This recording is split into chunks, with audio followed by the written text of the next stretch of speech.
Now comes the important part where you suppress the fire as soon as possible.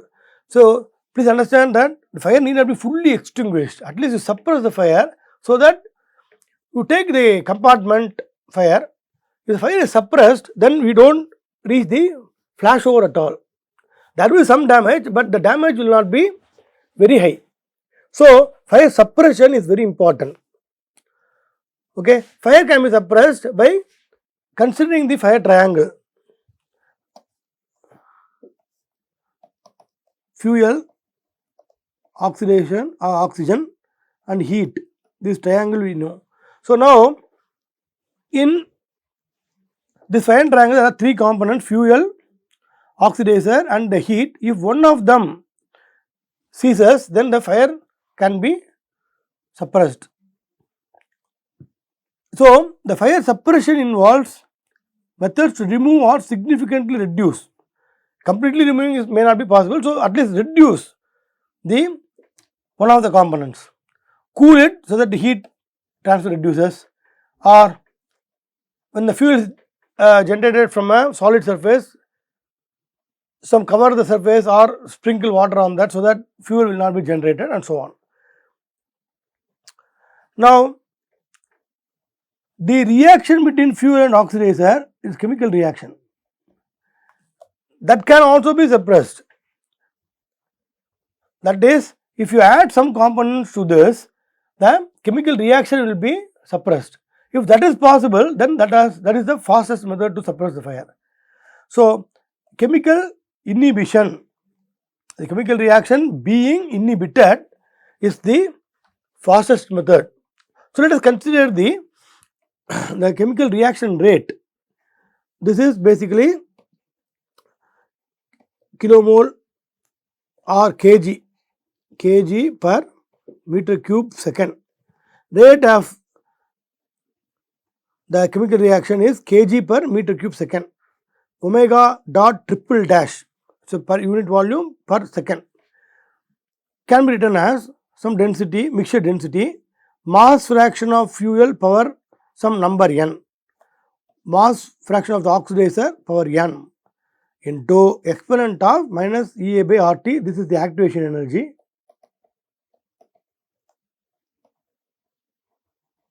and this is the universal gas constant.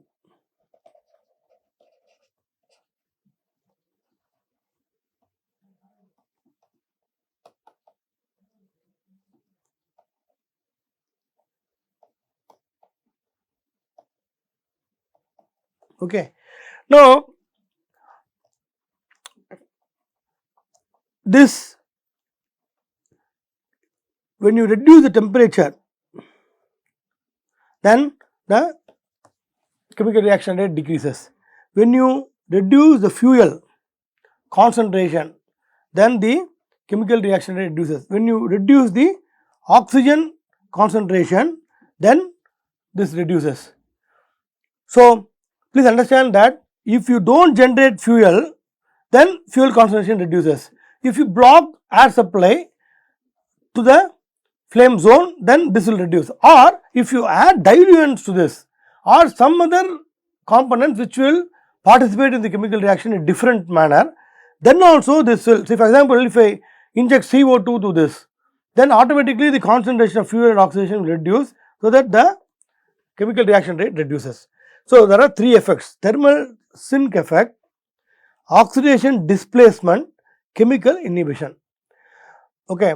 So reduce the temperature, water sprayed on the solid fuel reduces the fuel supply also, thermal sink effect, that is going to reduce the reaction rate or inhibit or suppress the fire. Sprinkler, water maze, gas injection, etc. reduce the concentration of the oxygen and also the flame temperature. So as a result of which you will reduce the chemical reaction rate, suppressing. Similarly, you use something like halons, directly goes and affects the chemical kinetics. This needs some important things. Chemical kinetics, when I write this, there are some important components or radicals like H, OH, O, etc. They are reactive materials or species called radicals. Okay, the halons can go and inhibit them, so that you will get the rapid reduction in the chemical reaction rate. Fire suppresses any type of fire, halons works. So these are the extinguishing agents. Okay, water based system, it can be sprinkler which puts jet of water, or a mist which will give fine droplets of water from a injector. Now where it can be used? There are several types of fire. Solid fuel, yes, it can be used. Water based system can be used. Liquid fuels, no. Why? Because when you put water, then the liquid, basically oil, no, say heptane, the oil will float on the water and the fire may not be extinguished. Similarly, gas fuels, no, because water may vaporize, or this gas flow will displace the mist, etc. Not effective. Electrical devices, not at all, because it will give electrical shock. Dangerous to use water in an electric device fire. Then cooking oil, fat, organic, no. So basically, for solid fuel, in a compartment only solid fuels are there, then sprinklers can be attached there, so that it quenches the fire. Then foam. Foam is a material which actually spreads over surfaces like liquid surface, solid surface, etc. Basically liquid surface. Then it will not allow the liquid to vaporize. So in solid fuel also it can be used. It spreads over the surfaces faster. Liquid fuels also it be used, but gas or electric, etc., it cannot be used basically. But again, cooking oil, organic matter, etc., it can be used. Okay, but the thing is, foams cannot be used in homes because it's very tough to clean them. In big industries where you have pools of solvents, like for example copper industry use kerosene pools, there if fire occurs, the foam is the fastest agent to quench it, but not for homes. Similarly, water we cannot use, basically in liquid and electrical, very dangerous. So where you have a compartment with only solid fuels and you are sure that electrical fire will not occur there, then you can use sprinklers. Then there are agents like dry and wet powders. Okay, so let us say dry powder in solid, it can, everything, the solid, liquid also it can be used, gases will also it can be used, basically because this dry powders will go on decrease the concentration of oxygen also. Here it will not allow the vapors to come out or gases to come out. Similarly, electrical device also it can be used. So for example, solid dry powder is dry CO2. So one time usable fire extinguisher. If you open it, then the dry powder will come out and quench the fire. But for cooking oil, fats, etc., it cannot be used. There is no major remark for this. CO2 can be used as the agent, but not in solid fuel, because if you take solid, charring solid fuel like wood, it produces solid carbon. Okay, this is hot, so maybe 900 degrees centigrade. If this solid carbon is present, CO2 will react with this to give CO. So it is dangerous to use CO2 in solid fuel fire, but in liquid fuel fire it can be used. Gaseous fuel fire there is no big effect, but it can still be used to quench it. Electrical device also can be used, cooking oil, etc., also it can be used. Halon. Halon will have yes for all the categories, but it is banned because it is a very environmentally unfriendly device, and even refrigerants which use halon based components, now we are getting rid of that. So halons are banned. So we cannot use it, even though they are effective in every type of fire, you cannot use it.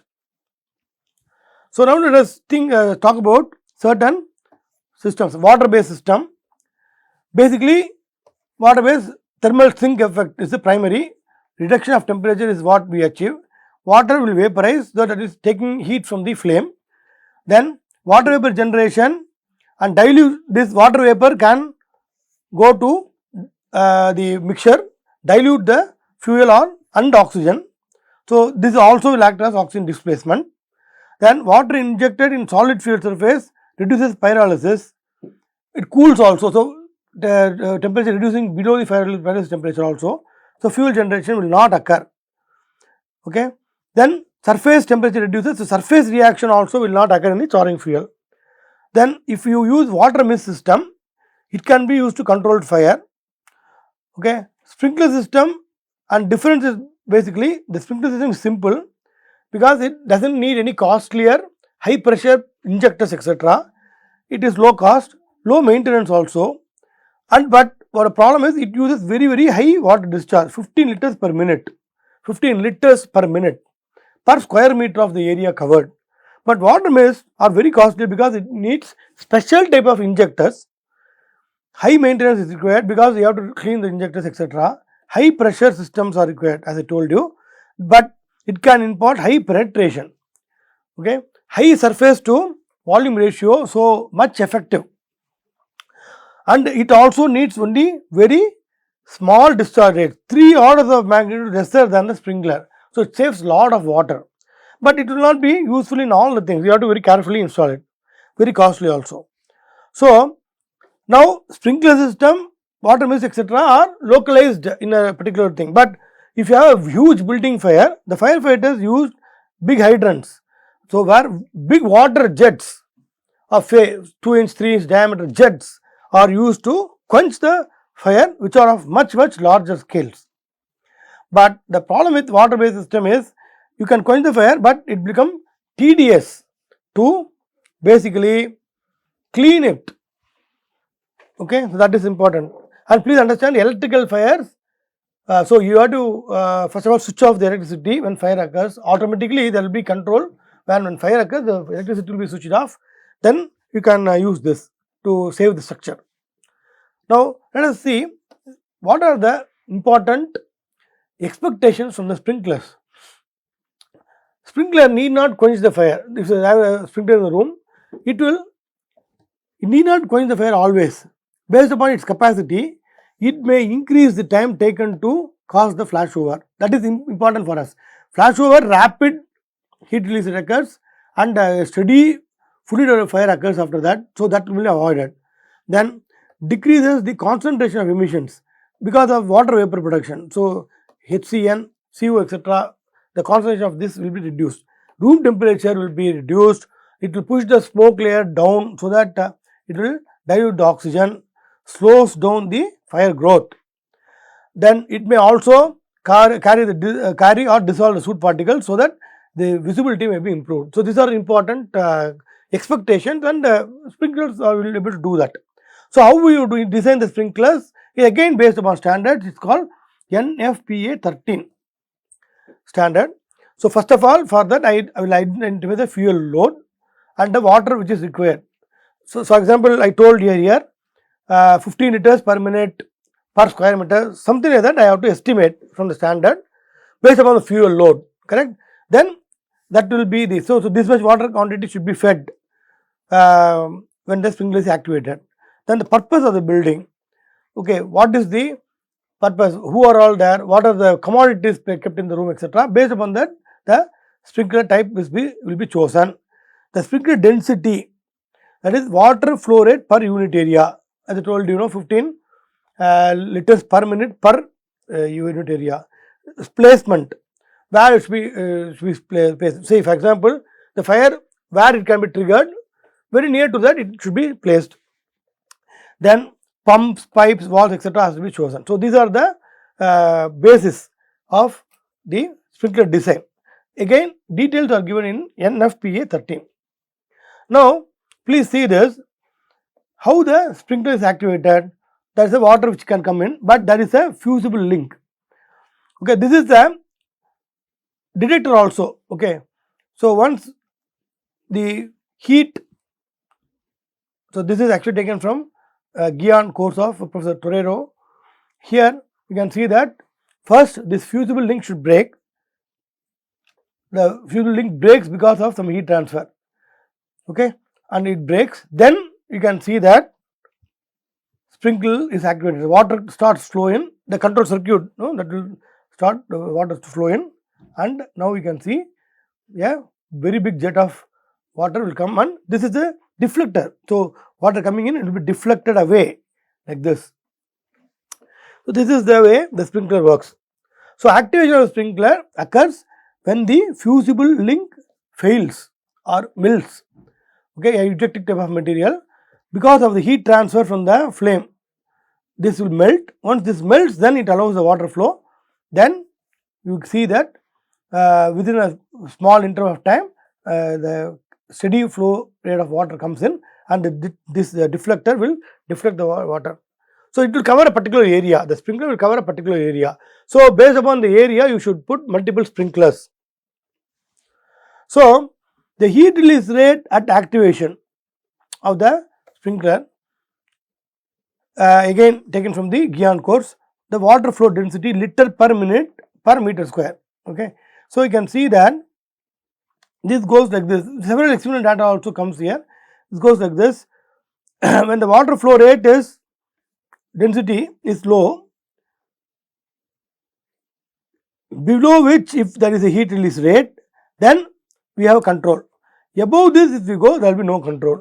What will be the water flow rate? For example, for a certain area, certain water flow rate, say 15 liter per minute per meter square, you will see that this will be the heat release rate at activation.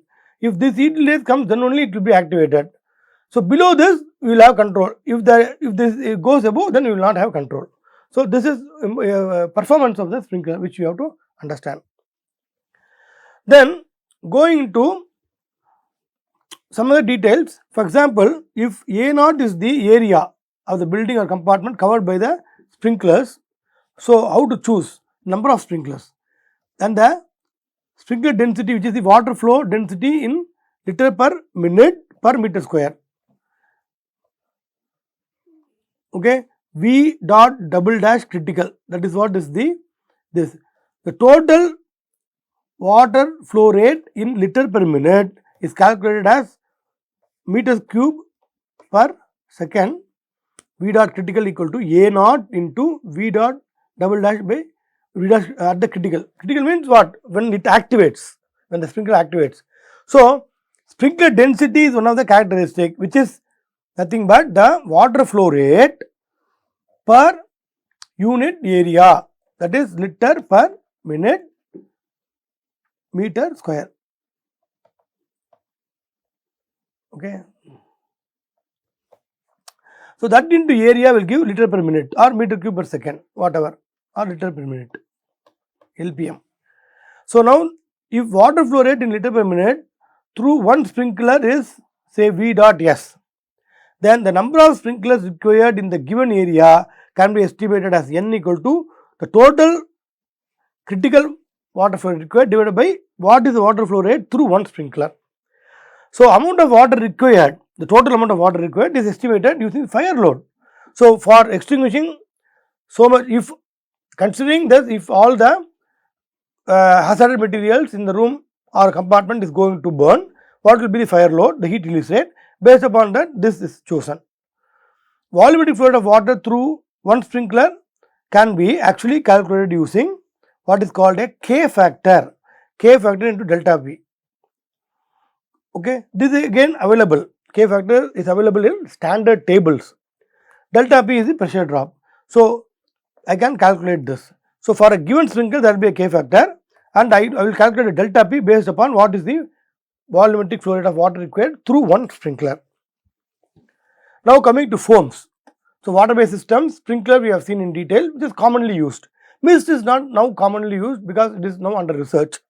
Now, foams, as I told you, foams are again taken from the Gion course of Professor Torero. Foams basically are based on fluorine and iodides. Aqueous film forming foam AFFF or film forming fluoroprotein FFFP. These are the foams which are used. As I told you, these are used to extinguish fire over the liquid pools, fuel pools. When you inject this foam material on a surface, it forms a film over the surface and spreads over the surface at a faster rate, and as a result the fuel surface is covered. Then there will be no escape of fuel vapors or fuel gases from the surface. But there is no big cooling effect for this. It actually used to suppress the fuel flow rate from the surface. Dry chemicals like dry CO2 etc. rapidly extinguishing fires by introducing the dry chemical in the flaming area. You see the flame and put the dry chemicals, inject it at a very rapid rate at the flaming area, so that it is not going to burn.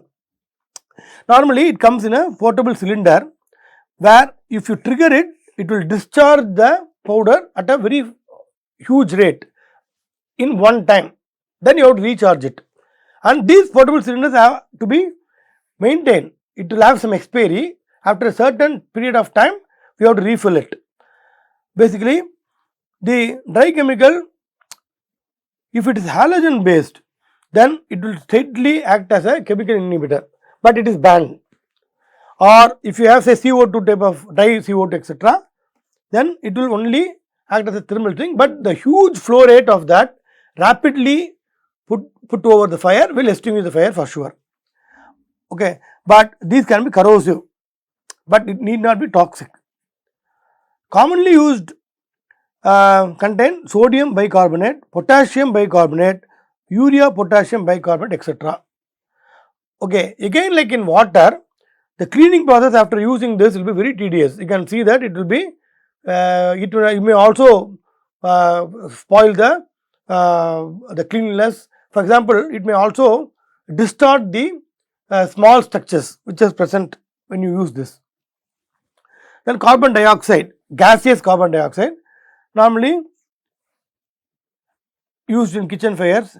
CO2, see, not in basically India, in some countries you can say that CO2 is supplied through pipelines as liquid, which is pressurized at 5 bar. When it is pressurized to 5 bar, it becomes liquid. Then you send it through the pipelines, but you should not pressurize so that it becomes a dry ice, solid CO2. Now, when the liquid CO2 is discharged from 5 bar pressure to atmospheric pressure of 1 bar, then it vaporizes instantly, flash vaporizes to CO2 gas. Supernatant vapor is CO2 gas with low temperature. So that means your temperature decreases beyond the ambient temperature and you get gas, and this goes, and since its molecular weight is 44, molecular weight of air is only 29, you can say a blanket effect, covers the fuel surface also. It has a lower temperature and it has a dilution effect. Okay, the gas, no, CO2 has a dilution effect. So this reduces the concentrations of O2 and fuel, as well as it acts as a thermal sink for some extent, but not too much higher extent. Okay. Now halon. Halons basically high effective, chemically participate and suppresses the flame very effectively. Why? Because you know there are 4 types of chain reactions: chain initiation reaction, then chain propagation, chain branching and chain termination. In this, chain branching reaction is very fast reaction, and also the reaction which produces multiple radicals. What are radicals? OH, OH. These are called radicals, highly reactive species. Okay, multiple of them will be produced in a chain branching reaction. Now, the halon will go and affect this reaction, which will produce multiple radicals, such that the overall chain reaction rate will be reduced. So, halons basically are gases, so cleaning etc. will be very easier. Most effective gas suppressant is halon 1301, which is CF3Br. CF3Br. Okay, as I told you, how this halon suppresses, it takes the radicals. So, for example, CF3Br plus a third body M gives CF3 plus Br. Now, this Br will react with H, consumes H at a faster rate to get hydrogen bromide. Similarly, HBr will react with OH to form water vapor and bromide. That means H and OH are consumed straight away, When the radicals are consumed, then the chain branching reaction is gone. So, we cannot have any reaction propagating. So, these are very, very effective. But what is the problem? You can see that again this this is a reversible reaction.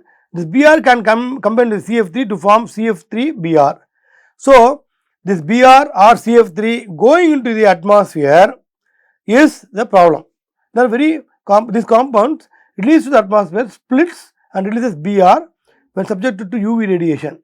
Br will again react with O3 to form BRO and O2. That means the ozone will get depleted. This is a very big problem.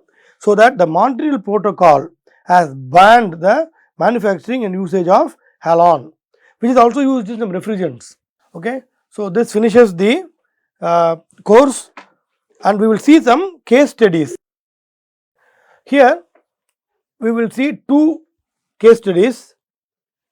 One is a sofa set or couch which is burning in a room. We will see how the fire and smoke spreads. Here there is no sprinkler. So, we will also see how the heat release varies. Okay. In the same room, the same type of couch burning in the room, but now we will have one sprinkler and that activates. In this context, how the fire spreads. So, we will see these two case studies.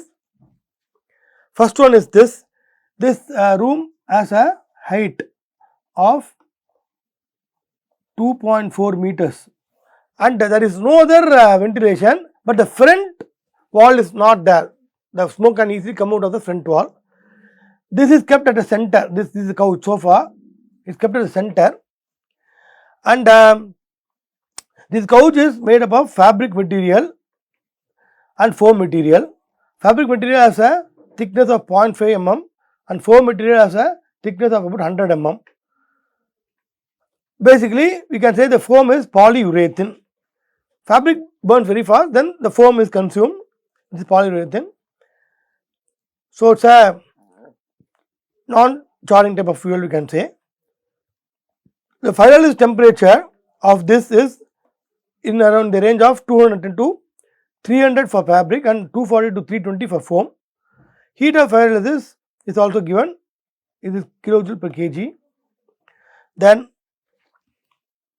the walls in the compartment, gypsum plaster is there for about 12 mm thickness. So, now if you see the burning, some fire is initiated accidentally. So, you can see that fire continues and that is a smoke layer which is coming out to a particular height. A small smoke is coming. This is done in FDS, basically the simulations are done in FDS. Okay. Now, you can see the smoke rate descends. The smoke actually leaves from the front door, front opening, and now the the flame spreads over the entire couch. After initiated in the one of the corners, it actually now spreads over the entire room, and the heat release rate increases and reaches a maximum at this particular time, and now it decreases because the couch is now consumed. You can see the flashes. The flame also comes out and burns. These flashes of flame is nothing but the enough oxygen entrainment is not happening because of the high heat release rate at this particular point. So, the flame also comes out and burns, and now after a particular point the heat release reduces because the material is consumed now. The heat release is reducing. So, this is the one unattended fire, we can say, or there is no detection or suppression here in this. After everything burns, the smoke layer disappears because it slowly goes out. This is the scenario. The same configuration, what now we will try to do is, let us try to have a sprinkler. In this case, you see this, I have a sprinkler kept at some portion of the ceiling, not exactly on the top of the couch, but oriented towards a particular corner. Okay. So, now we can see that the same thing here, some sprinkler characteristics we will say the RTI, which is very important, is 100. The activation temperature is about 74, that is in ceiling jet forms and goes towards the sprinkler as I told you, sprinkler, the fusible material should first melt. For that, the temperature should reach 74 degrees centigrade. Once that is done, then the sprinkler is capable of delivering a very high rate of water flow. So, we are seeing 15 liter per minute per meter square. Here it is a very high rate of water flow. So, I want to just quench the flame as soon as possible. I can also reduce this, but here a bigger capacity is simulated. Again, it is done in FDS. Now, the droplets are coming out, the droplet velocity, some characterization can be done. It is given as a 10 meter per second. That is a spray which is coming out, the deflectors etc. will give a spray angle of about 30 degrees to 80 degrees. Okay, and this is what is the scenario now. So, let us play this video. Again, the fire is initiated locally, and you can see the grey smoke forms, and now the visibility of the detector is not there. Now, slowly this is increasing, the heat is increasing, and now we are in this point. Now, after increasing a particular thing, the heat release reaches a particular value, the sealing jet is able to heat the sprinkler to about 74 degrees centigrade, where it is activated. Okay. Now, we can see that if it goes to the peak now. Now, the sprinkler is activated. Okay. Now, you can see the water droplets coming out. Immediately, the fire is quenched because of the very high flow rate of the water. This is quenched. The fire is quenched, and you can see that the smoke is also dispersed away from the sealing jet layer. Whatever layer is formed, the activation. This is also the smoke layer is also dispersed all over the room, and now the fire is fully quenched. So, this is a overcapacity sprinkler which is kept here. Normally, as I told in the beginning, the sprinkler has to suppress the fire, that is it. It need not extinguish the fire always, or it can delay the fire growth. So, in this case, we have chosen a high flow rate so that the fire is suppressed basically. So, you can see this. So, when you have a fire protection system, it actually saves the some commodities in the room, avoids flashover and other things. So, these are the important things we should understand. So, these both are simulated things basically, where in one case we allow the fire unattended, so that you can see that the entire couch burns, and the heat release is also much higher. In this case, you can see that once the sprinkler activates, the heat release rate rapidly decreases to 0. So, this is the end of the course. Thank you.